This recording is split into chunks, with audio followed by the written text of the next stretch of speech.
Bueno, señores, yo les aconsejo entonces que se lean ese artículo 12 del reglamento de la LOCSIMAN y el ciento, sobre todo para las sanciones penales, léanse la ley en los artículos del 129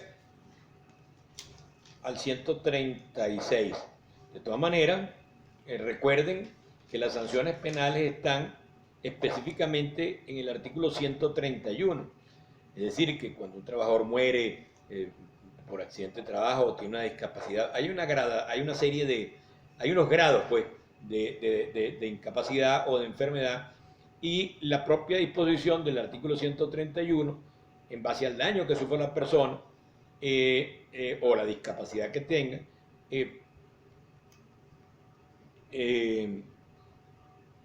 puede llevar ya a la muerte del trabajador o alguna otra discapacidad. Y aquí en esta ley, en el artículo 131, se establece una gradación de pena, que pueden ir desde 10 años, y en caso de muerte, etcétera, hasta 4, 7 años, etcétera. Yo le agradezco que esa parte de las gradaciones de las penas se las lean ustedes, recordando siempre que esta ley es de orden público.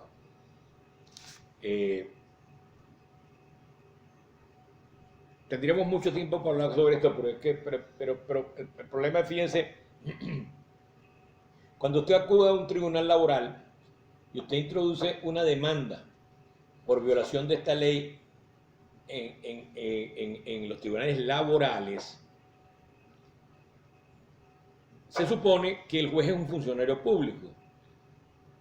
Yo no soy penalista, pero yo recuerdo cuando yo estudié en la Universidad Central hace algunos años, se decía pues que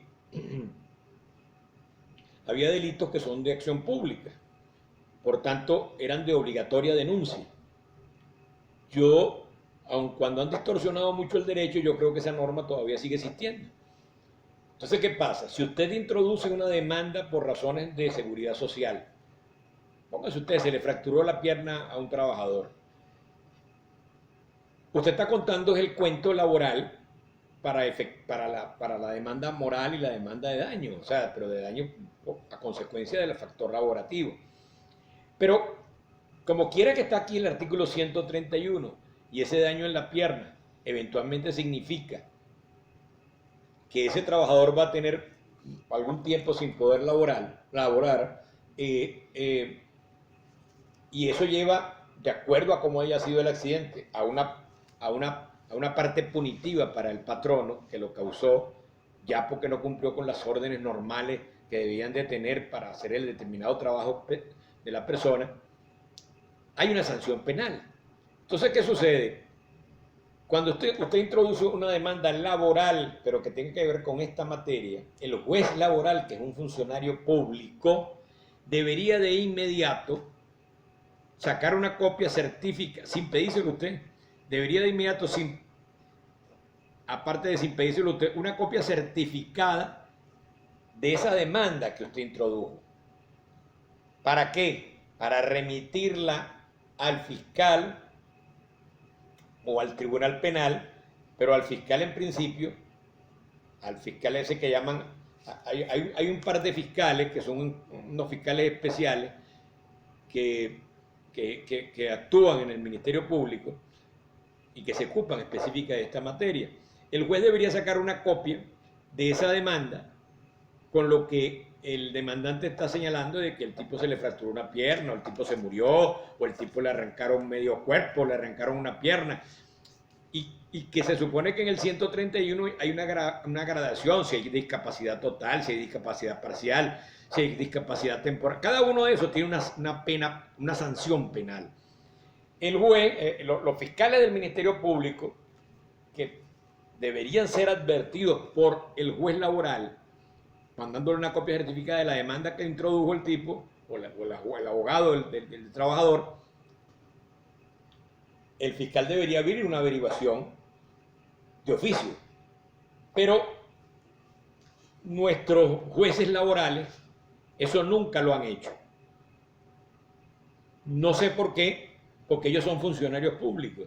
Y si sigue funcionando aquello de que para los funcionarios públicos es obligación denunciar por esos hechos que están contra el orden público, etcétera, o son hechos criminosos o lo que sea, pues ellos deberían hacerlo.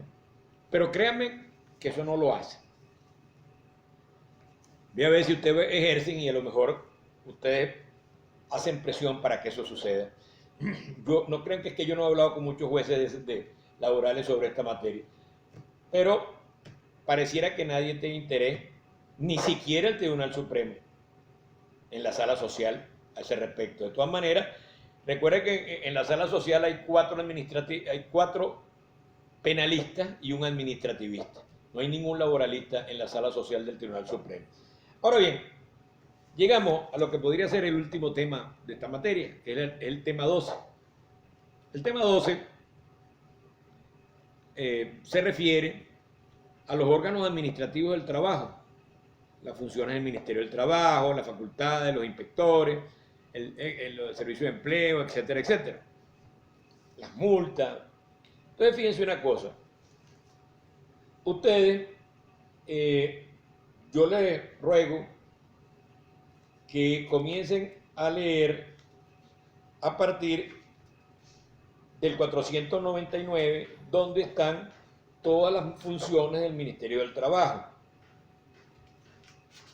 Las funciones del Ministerio del Trabajo, que yo no voy a determinarlas una por una. Lo único que ustedes tienen que saber es que en el Ministerio del Trabajo hay que presentar los contratos colectivos, ellos tienen una oficina ahí de contratación colectiva, eventualmente usted puede discutir los contratos colectivos en el propio ministerio o en la empresa si usted considera prudente. Hay una oficina aparte que depende del Ministerio del Trabajo donde se inscriben los sindicatos y deben dar los requisitos. Las oficinas administrativas del Ministerio del Trabajo pueden de repente, sobre todo cuando hace 2 años, como yo le dije, cambiaron el sueldo y entonces habían gradaciones. Por ejemplo, yo representaba a dos empresas, y que a esas empresas, ya teniendo un salario, etcétera, les ordenaron bajar, que fue en agosto, no del año pasado, sino antes pasado, ponerle un salario a cada trabajador, no me acuerdo ahorita si era de 8.000 bolívares mensuales, y entonces eso obligó a recapitular sobre los contratos ya hechos. ¿Por qué? Porque todas las escalas de salario, cuando el gobierno estableció que el salario mínimo era 8.000 bolívares, pues todas las escalas establecidas en todos los contratos colectivos del país quedó fuera de vigencia, porque se ganaba mucho más. Entonces llevaron a todos, si usted era director y yo era un obrerito raso, que tenía 3 días entrando a la empresa, y aunque usted era un director con 20 años trabajando, a usted lo pusieron a ganar en ese momento lo mismo que gano yo. Yo siendo un obrerito y usted un director que tiene 18 años en la empresa, lo pusieron a ganar el mismo sueldo que yo. Abrieron con un salario más o menos de 8.000 bolívares. Eso obligó entonces a todas las empresas a reformular sus contrataciones colectivas, porque imagínense ustedes, no estamos hablando de salario nada más, estamos hablando de los uniformes, estamos hablando de las fiestas que se hacen para Navidad, estamos hablando de los juguetes de los niños, estás hablando de toda una estructura de la contratación colectiva que con ese golpe que dieron de bajar el salario a como le dio la gana, entonces ¿qué pasó? Eso terminó de desequilibrar a la administración pública, porque se supone que un ministro, estoy hablando, se supone, acuérdese bien de las expresiones que yo uso muchas veces, se supone que el ministro de donde usted trabaja comenzó a ganar lo mismo que comenzó a ganar un obrerito raso. Y si usted, por ejemplo, era director de personal o director de administración o cualquier otro director, y que por tanto usted estaba en paso segundo después del ministro, bueno, estaba el ministro, el viceministro, directores generales, y usted venía un poquito más abajo, todos pasaron a ganar lo mismo que ganaba un obrero raso, porque a todos se les puso el salario hacia abajo, a nadie lo subieron. Y lógicamente todo eso desequilibró, y todavía hay un desequilibrio total ¿Por qué? Porque veníamos planteándonos todo esto como bolívares y de repente comenzó todo el mundo a utilizar el dólar. No era que no se utilizaba, pero que no se devaluaba como ahorita. Ahora resulta que el dólar le varió a usted de un día para otro 60.000 bolívares, 30.000 bolívares, 40.000 bolívares. Aparentemente no es mucho, pero es que el problema es que cuando usted va a comprar, aparte de la destrucción del país, si a usted se le ocurre trabajar en Mérida o en el Zulia, usted va a llegar aquí a Caracas porque usted va a traer su mercancía. Póngase que usted trae papas, zanahoria, legumbres, verduras, tomates, pimentones, etcétera, mandarinas, X. Usted va a traer esas comidas, las va a traer en sus camiones, pero usted no va a vender. Usted primero va a pasar como por más o menos por unas 23 alcabalas. En cada alcabala lo tumban. En cada alcabala hay, epa, ¿cuánto hay para eso? Dame acá. Entonces resulta que cuando usted tiene un precio de cultivo, póngase usted que su cultivo por cada producto hubiese sido entre 3 y 6 meses, usted tiene cuánto gastó en obreros, cuánto gastó en venenos, cuánto gastó en darle a la tierra nutrimentos que cuestan caro porque no se producen en Venezuela, sino que muchas veces hay que traerlo del extranjero. Entonces, usted tiene un cálculo de lo que le costó. Vamos a poner que ese cultivo que usted está trayendo duró 4 meses para hacerlo, para traerlo semimaduro para Venezuela. Bueno, usted tiene que sacar todos sus cálculos de su tiempo, de su trabajo, de lo que pagó a los trabajadores, lo que le costó la semilla, etcétera, etcétera, del camión que va a trasladar eso para acá, etcétera, y entregarlo aquí y después esperar si es que la persona le va a pagar chin chin, o sea, de un solo golpe, o lo va a pagar por parte. Ahora resulta que usted va a venir por 27, 20, no sé cuántas alcabalas y en cada alcabala lo van a tumbar. Si usted tenía un precio, estamos hablando de un supuesto, usted tenía un precio que por el kilo de tomate iban a pagar 100.000 bolívares. Cuando ese kilo de tomate llega a Mercifrica, ya eso subió del precio que él tenía calculado venderlo, ya ha sacado sus costos.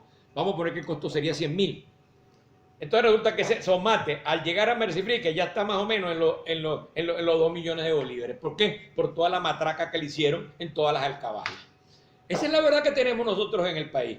Entonces, porque está aquí en Mercifrica, habrá que sacarlo, habrá que meterlo, etcétera, etcétera. Allí hay un descargue. Esos son otros precios. Y pues cuando usted o yo vamos al mercado o a cualquier parte a comprar un producto que necesitamos en nuestras mesas, bueno, señores, salimos todos fracturados. Nos vemos otra oportunidad y terminaremos el tema que estamos dando.